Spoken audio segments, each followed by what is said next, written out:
Hello? Yes, this is Red Hook 3-1. That's right, and this is Woody Klose. And Virginia. And we're transcribing, chatting as usual, directly from the nice, cozy red, white, and blue kitchen of our farm home, Echo Valley Farm at Red Hook in Dutchess County, New York. And today we want to tell you all about the big party. Don't you love, everybody, to rehash a party with your friend husband, your friend wife, your relatives, your neighbors? We're just going to do it with you because you're all of our friends, and we think it would be fun to tell you about the elegant and wonderful party we went to Saturday night. I think rehashing a party, Virginia, is almost as much fun as going. I think sometimes it's almost more fun, although we had an elegant time. But first, leave me tell you all about Father's Day, Virginia. Oh, boy. Caught me completely unaware. I'm so surprised and flabbergasted to think that I have been recognized as a father, even. Why, dear. It's perfectly wonderful. It was really a surprise. Well, look, with 5 children, 4 boys and 1 small daughter, to your credit, why are you surprised to be recognized as a father, for heaven's sake? Well, I hadn't even thought about it. I had seen all of the displays in the store windows and read some of the ads about Father's Day and all the rest of it. And send your father flowers, send him cigars, send him books, send him this, send him, buy him a new shirt, buy him everything. And then the letters started coming in from our friends on the air with some books and some candy and some cigars. And I think that's perfectly lovely indeed. And a tie. And somebody sent $2, which said, now buy yourself a nice, loud tie. Don't think I won't? I think that's great, Virginia. It's so pleasant to know, don't you think? I think it's wonderful. And you know what? My face is red. Because, listen, everybody, I'm the only one that forgot it was Father's Day. Well, I'm not your father, for goodness sake. I know, but I'm supposed to pamper you like you pamper me on Mother's Day with those lovely verbenas and things. The only thing I'm upset about is I thought certainly that the Ford Motor Company, on whose list we have been for a new Ford for 3 years now, didn't remember me, Virginia. Do you think that we should speak sharply to them? Why don't we say, Young Henry, as they call him. Young Henry, why don't you send us a Ford station wagon? We've been trying, begging, crawling around on our hands and knees. And you know what? Here we are after 3 years, still driving a 1940 unstuffed Oldsmobile. All the stuffing is practically out of it at this point, and everybody that gets in the back seat says, They look like they want to put papers down when they sit under it or on it, and I don't blame them. I'm embarrassed, Woody, to take you should anybody. Be embarrassed. And you know what Christy said the other day? Look, Mommy, we have holes right in our fender. Real holes, you know, where the rain drips through and makes rust marks. I was going to say that that's exactly why you should be embarrassed. You know who's been working on those fenders all these Listen, Bud, years. Not I, dear. That's just what I want to point out. This is time and wear and tear, and the awful decay that comes to any old thing is coming to that Oldsmobile without my aid and assistance.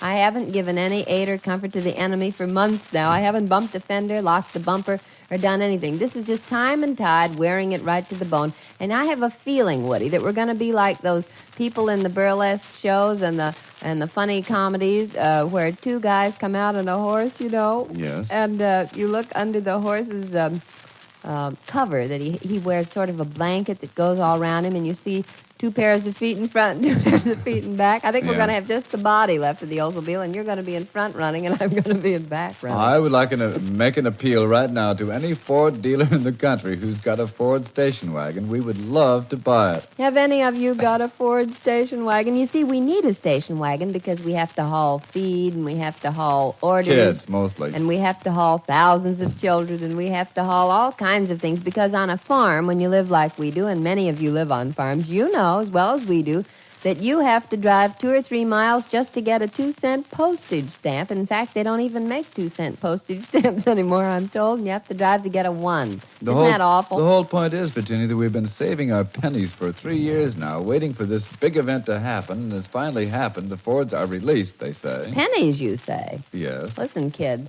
that Well, they Ford amount up to station dollars. wagon has done a double take like nothing on earth. Pennies. It used to be about half as much as it is now, but we've Now, got look, we to won't buy a talk about station that, wagon. dear. You make young Henry mad. I won't make young Henry mad. He's probably off having a fine time just riding around in a Lincoln. I guess he rides in Lincolns. Do you think so? Well, I think if I were young Henry, I would. What would it be like to be young Henry? With that billion-dollar boy. dynasty at your feet, and just controlling that thing, that would be wonderful. It would have a sense of power and, you know. 8 cylinders all at work. Yes, sir, Well, we 16. ain't Henry, kid. We're just the closest, and we're still nubbing along, hoping to pay the mortgage and the insurance, but we did have a swell time Saturday night Right. at a wonderful party, wasn't it, Woody? It certainly was. Could I give you some coffee? You certainly could. especially since I made it, and I think it's fine. I'm as loyal to my coffee as I am to my children, I dear. thought, as a matter of fact, Virginia, that Saturday night here in Dutchess County, near the river, was as pleasant a night as we've ever spent in our lives. You know, I wonder how many of you have read that famous novel, Dragonwyck. Is it Dragonwyck or Dragonwyck? Dragonwyck, I think, and there was a Dragonwyck. movie made out of it, too. Yeah, there was. And it was about an old Hudson River house that had Yes, great and- tradition and wealth behind it and a beautiful setting, and Of this course, was just like it. It really wasn't too pleasant a story. I mean, it was an autocratic young man who was the patroon of Dragonwyck. Well, We didn't see that on Saturday didn't night. meet any All we autocratic saw, really, patrons. was the same kind of house. we Perfectly wonderful. A wonderful, soft, beautiful spring night. And there we were driving up the 9G toward Germantown, north from Red Hook, and then back in through a long, narrow, winding estate road, surrounded by trees, sort of weird in the middle of the night. Yes, wasn't it? It really was. And there, over in the distance to the north of us, as we made one turn, we could see a glimpse of the river and the lights on the other side, and then the lights and the music from the house. This great, big, wonderful old brick house, Virginia. It's really Wasn't it and the thrilling? children said, "Did you go to a mansion, Mommy?" And I said, "Yes, that was really a mansion."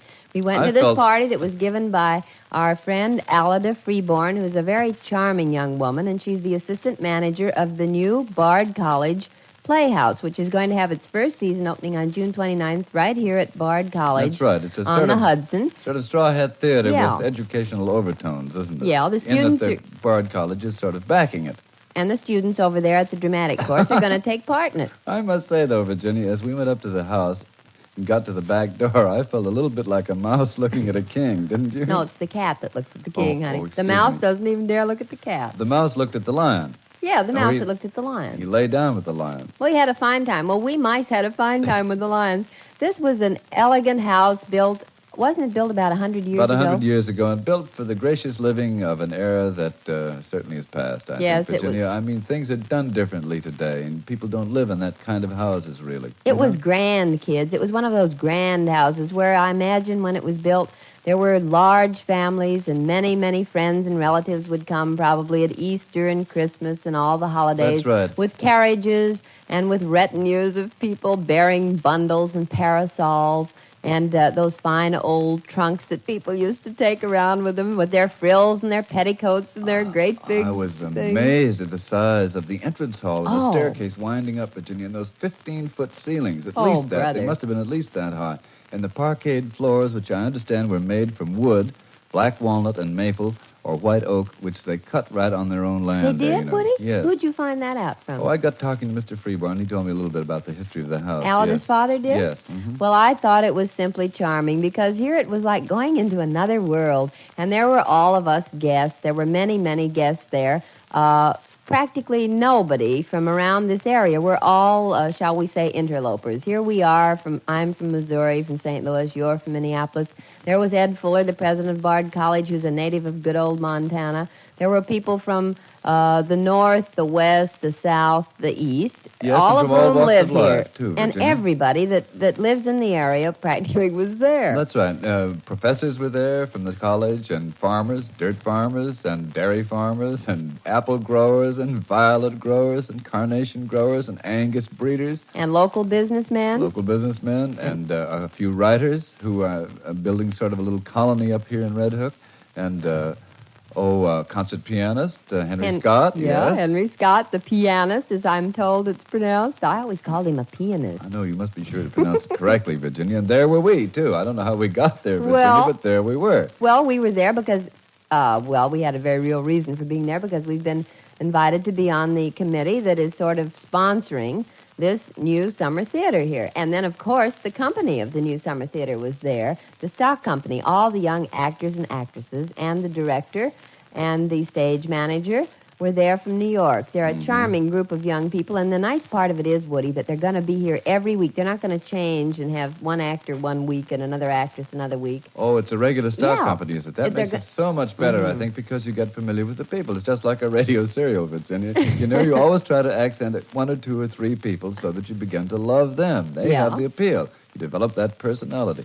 And the personality of that house. Oh, boy. Why can't we have a dining room like that? Are you kidding? For goodness sakes, that table was as big as our whole dining room itself. Well, I can answer you. Why aren't we Henry Ford? Then we can have our station wagon. That's a very good Wasn't point. that dining room gorgeous? First, we danced in the big, old-fashioned drawing room, and it was beautiful. It had lovely, sort of, what do you call those things? Prisms, crystal prisms hanging from the chandelier. Chandeliers, yeah. And there was a Victrola with lots of nice records, and we did a Paul Jones. I Wasn't thought that you fun? were great in the Paul Jones. Oh, boy. I think that Paul Jones probably had better be explained, Virginia. That's a dance in which everybody, a sort of square dance, so that people, men and women, can meet each other.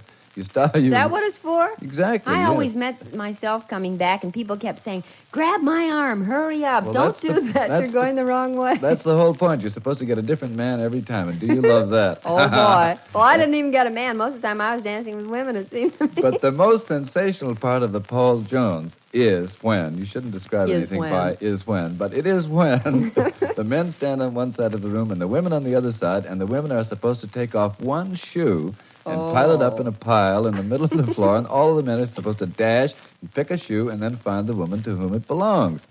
Ah, dear, it's a good thing. Or why? That's what I should ask. Why did you not take off your shoe? You really want me to tell you? Yes. Everybody asked me that, and I said... Did you have a hole in your stocking? No, I didn't, because I had sandals on. I had gold sandals on, and I had a long skirt. Lots of us wore long skirts. I had a long black cocktail skirt. You must have had a hole in your stocking. And I didn't have a hole in my stocking because my toes were showing, and you could see I didn't have a hole. But you know what? What? I have a very vain reason for not doing it. I'll have to confess my vanity to everybody. What is? I have got the biggest feet, not only in Dutchess County, but in New York State, or I expect in the United States. I don't think you should say that. Your Well, foot I is have. really a very delicate little thing. Oh, boy. You Size pay the what? bills, you ought to know. I won't tell what size, but it's darn big. The only thing I know, And dear, I is that didn't wanna- if you had put your shoe out there, all of the other shoes would have been covered. Well, that's what I thought, and I thought, why obscure these lovely Cinderella slippers with my large foot? So I stayed on the sidelines, and everybody went, yeah, you're a bad sport. Anyway, excuse me, am I interrupting? No, I I was just thought going it to was... say that we danced and had the Paul Jones and then went in for that wonderful Oh, midnight boy. snack, and the punch bowl was there. Great, big, wonderful crystal bowl with a silver ladle and a hunk of ice in it. A cake of ice, I should say. Cake, don't say hunks. No hunks are found in mansions. We might have a hunk I of went ice, into the but not kitchen of there. that great home, too. Did you know that? I know when you got did. thirsty and wanted water, I had to go traipsing out to the kitchen, of course.